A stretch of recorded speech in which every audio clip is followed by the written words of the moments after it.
आज हम पढ़ने वाले हैं 12th क्लास का हिंदी। और आपका हिंदी में चैप्टर 1 है जिसका नाम है बातचीत पाठ, जिसको लिखे हुए हैं बालकृष्ण भट्ट जी। और इस चैप्टर का संपूर्ण लेखक परिचय पढ़ने वाला है। जितना भी लेखक से संबंधित प्रश्न आपके बोर्ड एग्जाम में आ सकते हैं सारा सारा आज कवर हो जाने वाला है। तो चलिए देखना स्टार्ट करते हैं। सबसे पहले हम जन्म मृत्यु देखते हैं। बालकृष्ण भट्ट जी का जो जन्म हुआ था वह 23 जून 1844 को हुआ था और मृत्यु 20 जुलाई 1914 को हुआ था। और चलिए इनके जीवन परिचय के बारे में पढ़ते हैं। इनके जीवन परिचय के बारे में तो बालकृष्ण भट्ट का जन्म 23 जून 1844 को इलाहाबाद उत्तर प्रदेश में हुआ।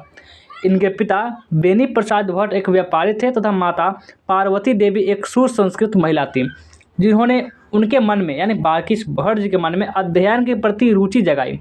बालकृष्ण भट्ट ने प्रारंभ में संस्कृत की शिक्षा प्राप्त की। 1867 में उन्होंने प्रयाग के मिशन स्कूल से एंट्रेंस की परीक्षा दी। 1869 से 1875 तक उन्होंने इसी स्कूल में अध्यापन किया।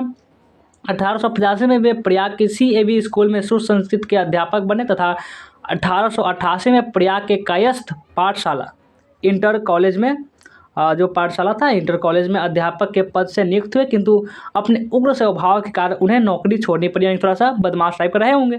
इसके बाद शेष जीवन उन्होंने लेखन कार्य ही किया। पिता के निधनोपरांत उन्हें घोर आर्थिक संकट का सामना करना पड़ा। उन्होंने हिम्मत से काम लिया तथा साहित्य के प्रति समर्पित रहे। 20 जुलाई 1914 को उनका निधन हो गया।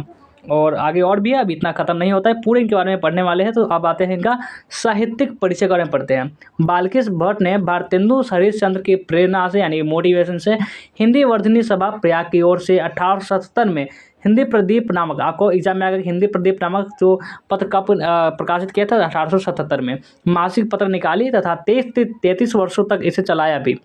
1881 में उन्होंने वेदों की युक्तिपूर्ण समीक्षा की। 1886 में लाला श्रीनिवास दास के संयोगिता स्वयंवर की कठोर आलोचना की। जीवन के अंतिम दिनों में श्याम सुंदर दास द्वारा हिंदी शब्दकोश के संपादन हेतु काशी आमंत्रित, परंतु अच्छा व्यवहार न होने पर वह से भी अलग होना पड़ा। और चलिए इनकी रचनाएं के बारे में जानते हैं। रचनाएं तो उपन्यास में बात करें तो 100 जान 100 जान, नूतन ब्रह्मचारी, रहस्य कथा, गुप्तवैरी, उचित दक्षिणा, सद्भाव का भाव, रसताल यात्रा, हमारी घड़ी।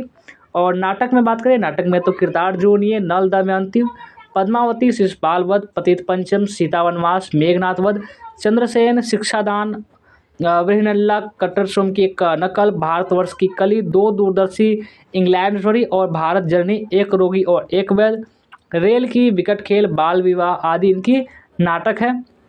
और इनकी बात करते हैं निबंध में।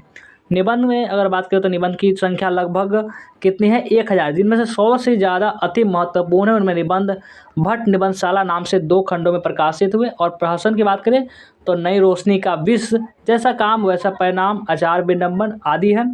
और भाषागत विशेषताएं, बालकृष्ण भट्ट आधुनिक हिंदी गद्य के आदि निर्माताओं तथा उन्नायक रचनाओं में एक है। हिंदी के प्रारंभिक युग के प्रमुख और महान पत्रकार, निबंधकार तथा हिंदी की आलोचना के प्रवर्तकों का उनका स्थान अग्रणी है, सबसे आगे है। भट्ट जी मूलतः एक गद्यकार थे।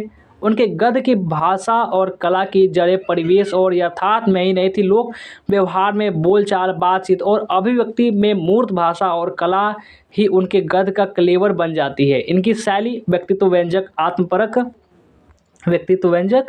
आत्मपरक, विवरात्मक, वर्णनात्मक तथा व्यंग्यात्मक आदि कई रूपों में विभाजित है।